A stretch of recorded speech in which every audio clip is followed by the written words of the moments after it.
Всем привет! Не спешите выкидывать некрасивые и переросшие огурцы. Именно для них этот рецепт подходит идеально. Сегодня приготовим легендарный салат неженский. Это проверенный временем рецепт наших мам и бабушек. Огурцы моем и нарезаем кружочками. Перед этим у каждого огурца срезаем оба кончика. Понадобится 2 кг огурцов. Нарезанные огурцы перекладываем в большую миску. Лук нарезаем полукольцами. Для салата понадобится 700 грамм лука. Нарезанный лук тоже кладем в миску. Все солим 1 столовой ложкой соли без горки. Лук с огурцами хорошо перемешиваем, чтобы соль распределилась по салату. Все оставляем примерно на 2 часа, чтобы огурцы пустили сок и стали более мягкими. Периодически, пока настаиваются огурцы, их нужно перемешивать. В пол-литровые помытые банки насыпаем по 4-5 горошин черного перца. Также в каждую банку насыпаем немного сухих зерен горчицы. Огурцы уже пустили сок. Раскладываем их по подготовленным банкам. Огурцы плотно трамбуем ложкой, а затем руками. Огурцы в итоге должны быть полностью покрыты собственным соком. Никакой воды в банке доливать не будем. Для этого количества ингредиентов нужно 5 банок по 500 мл.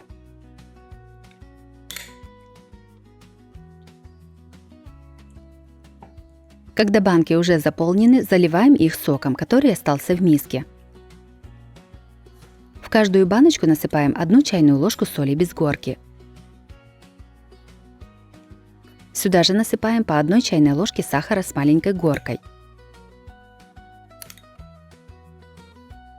И наливаем в каждую банку по 1 столовой ложке 9% уксуса.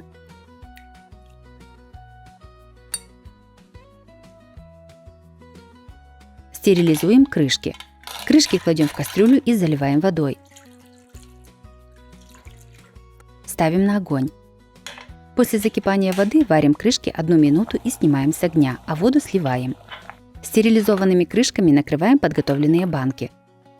На дно кастрюли кладем сложенное полотенце. Ставим банки. Мне поместилось сразу 3 банки. Все заливаем холодной водой примерно по плечике банок. Ставим на огонь. После закипания воды в кастрюле делаем огонь чуть меньше среднего и стерилизуем салат в пол-литровых банках 15 минут.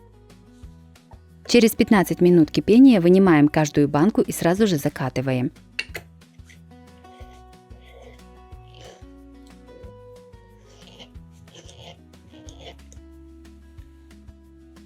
Все банки переворачиваем вверх дном и накрываем одеялом. Так оставляем до полного остывания. Салат из огурцов готов, храним его в темном месте.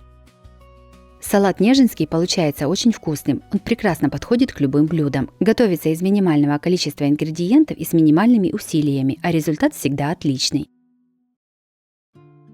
Следующим приготовим компот из черешни на зиму, ароматный, очень вкусный и который прекрасно заменит покупные нектары. Стерилизуем крышки, кладем их в кастрюлю и заливаем водой. Ставим на плиту. После того, как вода закипит, кипятим еще около минуты и снимаем с огня. Горячую воду сразу же сливаем. В чистую кастрюлю наливаем примерно 2-2,5 литра воды. Ставим на огонь. Пока вода закипает, моем черешню и убираем все плодоножки. Подготовленную черешню раскладываем по банкам. Банки должны быть хорошо вымытые. Черешин насыпаем примерно 1/3 часть банки. Я взяла 3-литровые банки и насыпала примерно 700 грамм черешни.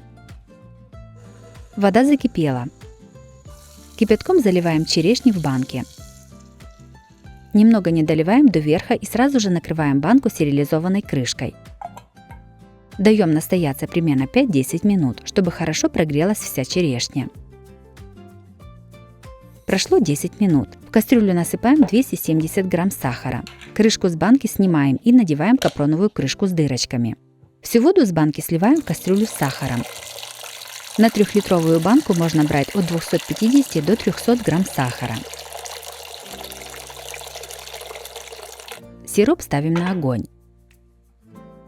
Банку с теплой черешней накрываем тоже стерилизованной крышкой. Сироп закипел, сразу же снимаем его с огня и заливаем в банку с прогретой черешней. Закатываем крышку.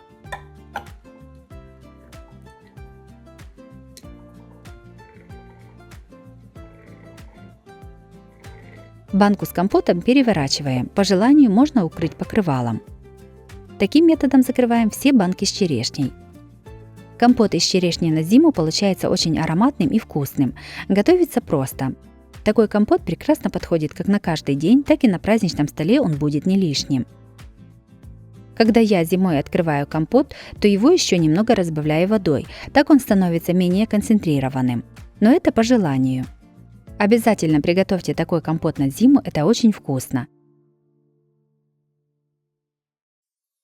И третьим приготовим компот из крыжовника с мятой на зиму. Такой компот поражает своей простотой и приятным освежающим вкусом. Приготовьте хоть раз компот по этому рецепту, и он станет вашим любимым зимним напитком.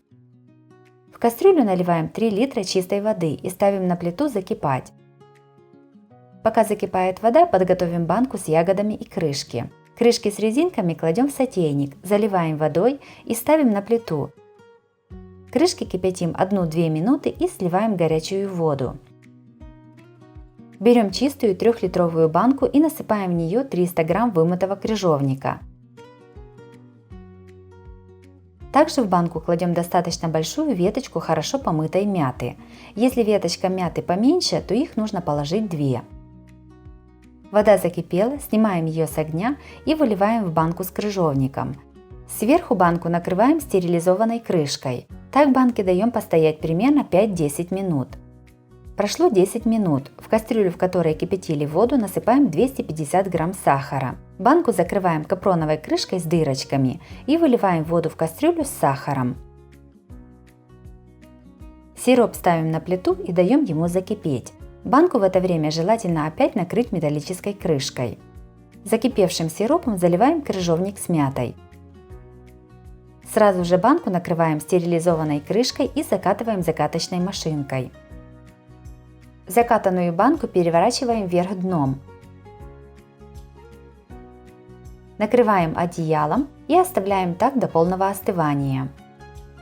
Компот из крыжовника получается очень вкусным и ароматным. Мята придает этому напитку особую свежесть и вкус. Обязательно приготовьте такой компот на зиму, он вам точно понравится.